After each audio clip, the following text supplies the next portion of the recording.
Reporte 100. Es lunes de la mesa de análisis de todos los lunes. Está con nosotros Ana Hirata y le agradezco que esté por teléfono esta mañana, guardando la sana distancia. Ana, ¿cómo estás? Buenos días. Muy buenos días. Mario Campa, buenos días. Buenos días, Juan Carlos, buenos días a todos. Y Roselena Trujillo, me dicen cómo la vamos a tener a Roselena Trujillo. A ver, le voy a marcar yo de mi celular a Roselena Trujillo, lo que pasa es que no le había marcado. Si me dan oportunidad de marcar, a ver si me ayudan por favor a marcar el teléfono de Roselena. En tanto empiezo con Mario Campa y Ana Hirata en esta contingencia del COVID-19. ¿Cómo han visto la situación a una semana de que platicamos sobre este caso? Y de hecho la semana pasada, Mario y Ana, pues no había declaratoria de suspensión de clases, no había aún en Sonora una declaratoria de cancelación de operación de casinos, de centros nocturnos, de bares, de cines, y hoy, pues conforme han pasado los días, han incrementado las medidas de prevención que han decretado las autoridades sanitarias a nivel local. Ana, ¿cómo has visto el trayecto de los últimos días? Pues muy acelerado todo, ¿no? Todo cambia día con día. La semana pasada no nos imaginábamos qué tan rápido iba a actuar el gobierno estatal. Yo creo que la gobernadora se adelantó y creo que lo hizo muy bien, sí, a diferencia del gobierno federal. Aunque aquí todavía no hay tantos casos, pues es importante la contención, ¿no? Que es lo que estamos aprendiendo de los países como Italia y España, etcétera. Sí, entonces, ¿sí? Perdón. Sí, adelante, Ana, te interrumpí. También creo muy pertinentes las medidas económicas que anunció también la gobernadora. Sí. Si bien es cierto que quedarse en casa es lo más importante, pues es un lujo para algunos, ¿no? Sí. Nosotros lo estamos viviendo, pensando en las personas que viven al día, ¿no? Sobre todo. Las medidas de la gobernadora han sido más bien como para las pequeñas empresas y creo que eso es muy bueno también porque son las empresas que van a sufrir esta contingencia. Sí. Mario, ¿cómo has visto las medidas y cómo ha transitado esta situación en el estado de Sonora del lunes pasado a este lunes? Bueno, yo estoy en contra de lo que está diciendo Ana, ¿no? El gobierno federal suspende clases desde el viernes, cuando en México iban 200 casos, cuando por ponerte un simple ejemplo, en Italia se suspendieron el 5 de marzo cuando iban 5,000 casos, ¿no? Entonces esa medida viene del gobierno federal, se adelanta un poco el gobierno estatal, y lo que hay que asumir es que eso va a tener consecuencias para la economía estatal muy fuertes, ¿no? Y si no vienen acompañadas de medidas complementarias, pues hay problemas, ¿no? Yo creo que las medidas económicas que se anunciaron tienen múltiples carencias, ¿no? Parecen aspirinas, ¿no? Que te rebajen impuestos como microempresa no sirve si vas directo a la quiebra, ¿no? Los descuentos fiscales y diferimiento de licencias no le llegan a los informales y subempleados. Ahí hay otro problema. Tampoco a los trabajadores afectados. Tampoco se están destinando recursos adicionales al sector salud, sea ISTESON, hospitales generales. Te pongo 3 ejemplos de distintos gobiernos estatales, de distintos partidos para que veas lo que están haciendo. Diego Sinué del PAN en Guanajuato convirtió este lunes el Hospital General Regional de León en el primer centro especializado en atender el coronavirus. Instaló 15 unidades de vigilancia epidemiológica y compró un hospital inflable por 22 millones de pesos. Lo mismo hizo Hidalgo. Enrique Alfaro de Movimiento Ciudadano anunció un paquete de 1,000 millones de pesos para apoyar a pequeñas empresas, 450 para pymes, 150 para el fideicomiso maicero, 400 para informales. Claudia Sheinbaum de Morena también, además de las medidas fiscales, el Congreso de la Ciudad de México reorientó 400 millones de pesos para 30 hospitales públicos, ¿no? Esos son algunos ejemplos.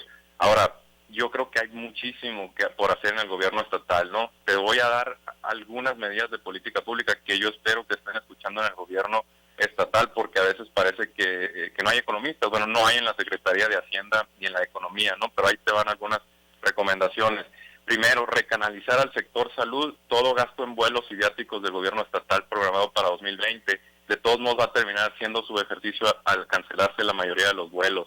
Segunda medida, diferir el pago de intereses en préstamos estudiantiles al Instituto de Becas y Crédito Educativo, o en su defecto, extender los plazos. Muchos estudiantes están perdiendo ingreso en esta coyuntura.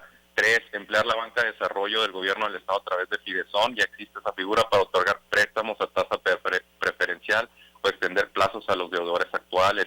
4, reducir a cero el gasto en publicidad oficial y canalizar eso a construcción de hospitales ambulantes e inflables, que no estamos haciendo con respecto a otros estados, ¿no? 5, contratar temporalmente médicos y enfermeros retirados, suspender la contratación en el resto del aparato público estatal. 6, implementar un programa de empleo temporal de atención domiciliaria en línea para adultos mayores y personas en cuarentena. Hay 3 formas al menos de financiarlo, ¿no? Reduciendo subsidios a grandes agricultores, se van a beneficiar por el tipo de cambio, reorientando la deuda que aprobó el gobierno estatal para obra pública este año, suspendiendo la no esencial, o C, colaborando con el sector de ventas minoristas, ¿no? Que actualmente requiere repartidores. 7, y esto es muy importante, el Congreso del Estado, cuarto más caro del país, podría reducir, con tan solo reducir en 10% su presupuesto, podríamos canalizar 75 millones de pesos para la adquisición de ventiladores y pruebas para diagnosticar el coronavirus. Hay que recordar que, bueno, el Congreso del Estado suspendió sesiones, no va a gastar tanto este año en materiales, por ejemplo. 8, solicitar a las plantas manufactureras que entreguen sus equipos, sus máscaras N95, guantes, geles. 9, mantener en operación ciertas estancias infantiles para el personal médico. En esta coyuntura el personal médico requiere consideraciones, no zancadillas. Yo no he visto ninguna palabras del gobierno del Estado para el personal médico. Y 10, finalmente, reorientar contenidos en Telemax para que apelen a niños y ancianos, ¿no? Hoy están recluidos en su casa. Además, podemos utilizar a Telemax para informar al público sobre medidas de distanciamiento social y hábitos higiénicos, ¿no? Esas son algunas. Sí, Rosalena Trujillo, tu opinión acerca de esta semana que ha transitado y en la que se han endurecido las medidas de prevención conforme han pasado los días. Hola, muy buenos días, Juan Carlos, por este medio. Mira, de entrada, por favor, que le mande a la gobernadora Mario todo lo que acaba de decir. Creo que es bien importante lo que se ha señalado. Creo que si bien el gobierno del Estado, como lo han mencionado, adelantó algunas de sus medidas restrictivas o preventivas, aun cuando no teníamos un estado una situación de salud alarmante, etcétera. Por ejemplo, nosotros en la Unison estamos fuera desde el lunes pasado de entrada y contactándonos con nuestros alumnos por los diferentes medios y plataformas. En ese contexto se anuncian en diferentes estados algunas medidas de apoyo, sobre todo de apoyo a la economía. Yo creo que las medidas que se anunciaron para Sonora, 7 medidas, yo creo que se quedan muy cortas. Creo que son medidas que apoyan a algunos sectores, algunas otras creo que no van a tener un impacto en términos de apoyo, como el 100% de descuento en el pago del impuesto sobre hospedaje, por ejemplo, o algunas otras que tienen que ver con descuento en el pago de derechos registrales por vivienda, activar la prórroga para el pago de la revalidación vehicular. A final de cuentas, si no hay dinero, la gente no la va a pagar, haya prórroga o no haya prórroga, ¿no? Etcétera, ¿no? Creo que ahorita la parte más fuerte de la economía es la que tiene que ver con las pymes y las MIPYMES, los pequeños empresarios y toda la parte del subempleo, el empleo informal. Tenemos en el estado de Sonora un porcentaje muy alto de gente que está en el empleo informal. Esa gente va a tener serios problemas para la manutención. A ellos les pedimos que se queden fuera, les pedimos que se queden en sus casas, les pedimos que no salgan a trabajar todos los días. Creo que esa es una parte muy importante. Hay en las 7 medidas que anunció la gobernadora, algunas de ellas que tienen que ver con este fondo de 1.300 millones de pesos para apoyar, dicen el comunicado, dice el boletín, para apoyar preferentemente empresas contratistas locales. Yo me supongo que han de ser los constructores. Espero que no sean los constructores estos que siempre reciben todos los contratos, pero no veo en estas 7 medidas ningún tipo de medidas ni para apoyar el empleo informal, ni para apoyar a las pequeñas y microempresas, que son las que de alguna manera sostienen una buena parte de la economía. A diferencia de, como mencionó ahorita Mario, en algunos otros estados se han anunciado fondos con reglas de operación, fondos que ya están a partir de hoy, de este lunes, ya iban a empezar a registrar la gente para las diferentes convocatorias. Los apoyos se andarían entregando el 30 a finales de mes, por ejemplo, en el caso de Jalisco. que generó una serie de medidas muy claras y muy puntuales que tienen que ver con apoyo para la gente que tiene el empleo informal, apoyo de un fondo maicero para los agricultores, pero también medidas de apoyo para micros y medianas empresas, que son las empresas que ahorita se están preguntando cómo voy a pagar mi renta, cómo voy a pagar mi nómina esta semana, cómo voy a pagar el recibo de luz. Sí, son de las cosas que quienes, inclusive te lo digo yo en términos personales, quienes tenemos bajo nuestra responsabilidad el poder, el tener algún tipo de negocio abierto ahorita, pues hemos visto reducido muchísimo la venta, y la gran preocupación de todos los que de alguna manera estamos cerca o tenemos bajo nuestra responsabilidad una micro o pequeña empresa, nos estamos preguntando cómo le vamos a hacer. Sí, de hecho la Coparmex, Rosalena Trujillo, Mario Campa y Ana Hirata, desde hace días viene solicitando al gobierno federal una serie de medidas para enfrentar esta situación del COVID-19. Lo que está pidiendo Coparmex es acelerar los procesos de devolución fiscal, en particular del impuesto al valor agregado, porque en esta administración se ha retrasado muchísimo la devolución del IVA. También está pidiendo la Coparmex la suspensión temporal de pagos provisionales del ISR propio y retenido por sueldos, particularmente en el sector aéreo, turismo, logística y transporte, la suspensión de actos de fiscalización, el establecimiento urgente de estímulos fiscales temporales al empleo e inversión, y pide la suspensión temporal del IEPS a gasolinas y diésel, además de mejorar la disponibilidad de financiamiento y acceso a créditos por parte de NAFIN y de Bancomex. Son algunas peticiones que todavía no han tenido eco por parte del gobierno federal, por lo menos hasta este momento no se conoce alguna medida económica implementada para el rescate de empresas. Ana Hirata, en ese sentido, Mario puntualiza, se queda corto el gobierno del estado con las medidas que propone para salvaguardar la economía, pero el gobierno federal ni siquiera corto, no hay nada, ¿no? En términos económicos. Sí, a eso me refería cuando dije que el gobierno del estado se había adelantado. Si bien es cierto que se quedan muy cortas las medidas y que más bien están relacionadas con empresas y pequeñas empresas y no con el ciudadano de a pie, pues se adelantó considerando que se necesitaba algo, pues se aventó, digamos, ¿no? Pero el gobierno federal todavía no ha dicho nada, salvo lo de los apoyos a los adultos mayores, que el presidente dijo que iba a adelantar. Sí. Y que es muy necesario. Y vuelvo a lo mismo, ¿qué pasa con el ciudadano de pie? O sea, las empresas necesitan apoyo para poder seguir sosteniendo a sus empleados y para seguir sosteniendo el empleo, que no vayan a cerrar los restaurantes, las taquerías. Pienso en los meseros, en los taxistas. Para eso todavía no hay ningún anuncio importante como, por ejemplo, bajar la luz o esperar, como lo de los créditos educativos que decía sí. Mario. Digo, yo no soy economista, ¿no? Pero sí, ni siquiera Paul Krugman, que es el Premio Nobel de Economía, sabe hasta dónde va a llegar esto, ¿no? El impacto va a ser muy fuerte, pero no va a ser igual para todos. Lo mismo está pasando con los gobiernos, o sea, hay diferentes gobiernos que han atendido de diferente manera. Hay gobiernos muy ricos como el de Nuevo León y hay gobiernos muy pobres.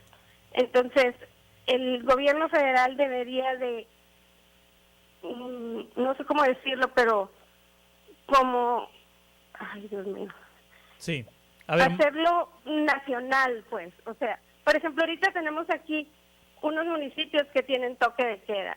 En Hermosillo hay filtros vehiculares para que la gente no esté circulando, pero no es igual en todos lados.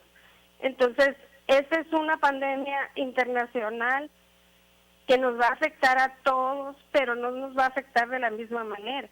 Las economías fuertes están sufriendo, obviamente aquí en Latinoamérica y en México van a sufrir de manera diferente. Sí, Mario.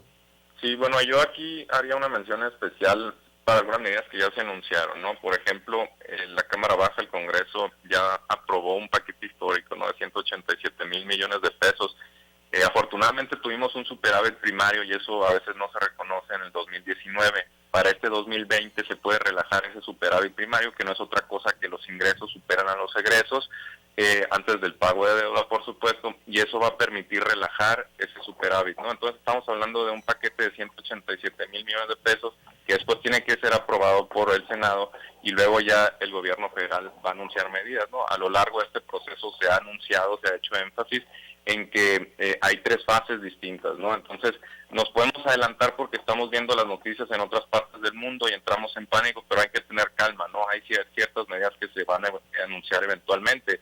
Además se aceleró la entrada en vigor del Tratado de Libre Comercio, la Banca de Desarrollo ya anunció varias medidas que van a ser básicamente créditos, el Infonavit está anunciando que va a renegociar ciertos créditos que ahí evidentemente benefician a las clases medias y a las personas de bajos ingresos. La banca de desarrollo de alto nivel, como es NAFIN, como es Bancomex, también va a extender ciertos créditos a sectores particularmente vulnerables, sobre todo el turismo, las aerolíneas son las que en este momento lo están resintiendo. Y por supuesto yo esperaría que en ese paquete fiscal que se va a aprobar hubiera medidas adicionales para apoyar a los informales y a los subempleados, ¿no? Es importante reconocer que estas personas, bueno, no tienen acceso al crédito, ¿no? Entonces ahí a veces tienes que darles apoyo directamente con dinero y para eso los programas sociales que se aprobaron el año pasado son muy importantes, ¿no? Ya decía Ana, por ejemplo, que se están adelantando los apoyos a los adultos mayores. Bueno, los adultos mayores en este momento en todo el mundo son los más afectados por esta crisis, ¿no? Es importante también que les esté llegando esos recursos. Entonces, yo creo que no hay que precipitarse, yo creo que sí se están tomando algunas medidas económicas que posteriormente se van a anunciar. Sé de buena fuente que hay algunas que se están negociando y actualmente no están circulando en los medios. Por ejemplo, Secretaría de Economía está preparando algunos decretos para que los materiales de importación se reduzcan de precio. Entonces, hay algunas medidas que eventualmente se van a anunciar, ¿no? Yo llamaría a mantener la calma, a seguir las instrucciones, sobre todo la Secretaría de Salud, sobre sano distanciamiento y estar pendiente de esos comunicados, ¿no? Porque entiendo que en esta coyuntura de tantas noticias, pues a veces tendemos también a leer noticias falsas, pero hay que informarnos a través de fuentes oficiales. Sí, Rosalena. Sí, mira, coincido un poco con lo que dice Mario, pero creo también que pues que ya es momento para que el gobierno federal anuncie todo un paquete de medidas muy puntuales y muy precisas. Sobre todo creo, no es que tanto la gente esté entrando en pánico, pero creo que sí van pasando los días y la gente ve mermados sus ingresos. Y te lo puedo decir, quienes recibimos nuestra nómina quincenal porque trabajamos en alguna entidad pública, en el caso de la Universidad de Sonora o los que trabajan en el gobierno, pues vamos a recibir nuestros cheques en la quincena, ¿no? Y podemos estar en nuestra casa, podemos guardar nuestra sana distancia, pero quienes no tienen esa posibilidad, quienes no tienen la posibilidad de estar o de hacer o de permanecer en casa y tienen que salir, se están cuestionando un montón de cosas. Y creo que en este caso el gobierno federal, si bien podrán tener preparado, Mario dice que en estos días se estarán pronunciando por una serie de medidas o comunicando una serie de medidas que tienen que ver con recursos presupuestales para ciertos sectores o algunos otros que tienen que ver con el empleo informal, etcétera. Yo creo que la gente el fin de semana que vio circular toda una serie de videos o de situaciones en las redes sociales donde otros mandatarios de otros países anuncian medidas muy puntuales, sí, creo que la gente se empieza a preguntar, bueno, ¿y aquí cuándo? La gente quiere ver medidas, por ejemplo, relacionadas con qué va a pasar con quienes pagan renta. Va a haber posibilidad de que la banca genere algún tipo de intereses especiales o algún tipo de programas para quienes tenemos tarjetas de crédito, para quienes tienen créditos personales, para quienes tienen créditos hipotecarios, créditos automotrices. Va a haber algún tipo de descuento o algún tipo de pronunciamiento respecto a Comisión Federal, por ejemplo, algún tipo de prórroga, pagos especiales para el pago de la luz. Los negocios en esta parte se van a ver fuertemente impactados. Mencionaba por ahí en algunas cuentas de Twitter gentes que tienen negocios, restaurantes, bares que están cerrados ahorita, o gente que tiene restaurantes y que tienen sus equipos funcionando, decían, bueno, ¿por qué Comisión Federal no nos otorga la tarifa doméstica a quienes tenemos tarifa comercial? No pedimos no pagar, pero sí pedimos un tipo de ayuda para pagar menos. Entonces yo creo que el gobierno federal debe de salir, se está tardando, y creo que el salir a anunciar las medidas en tiempo y forma va a dar mucho más certidumbre, va a tranquilizar a muchos de quienes tienen ahorita toda una serie de dudas respecto a los compromisos que se tienen que hacer para seguir con sus negocios funcionando, ¿no? Entonces creo que se han tardado. Si van a salir, bueno, que salgan ya, pero que empiecen a dar tranquilidad y certeza, porque creo que el escenario internacional tampoco es un escenario como que muy positivo como para pensar que no vamos a tener un impacto aquí en México. Entonces creo que se han tardado, si van a salir, qué bueno, y ojalá que las medidas que anuncia el gobierno federal en realidad tengan un impacto sobre los sectores más vulnerables y sobre quienes sostienen la economía en México. Muy bien, pues les agradezco mucho, Mario Campa, Ana Hirata y Rosalena Trujillo, sus análisis esta mañana. Muchísimas gracias, hasta luego. Buen día. Que les vaya muy bien. Nos contactamos por teléfono la próxima semana, y es que hay que recordar que desde la semana pasada estamos en sana distancia y nos están realizando entrevistas en vivo aquí en la cabina. Todos los enlaces son telefónicos. Reporte 100.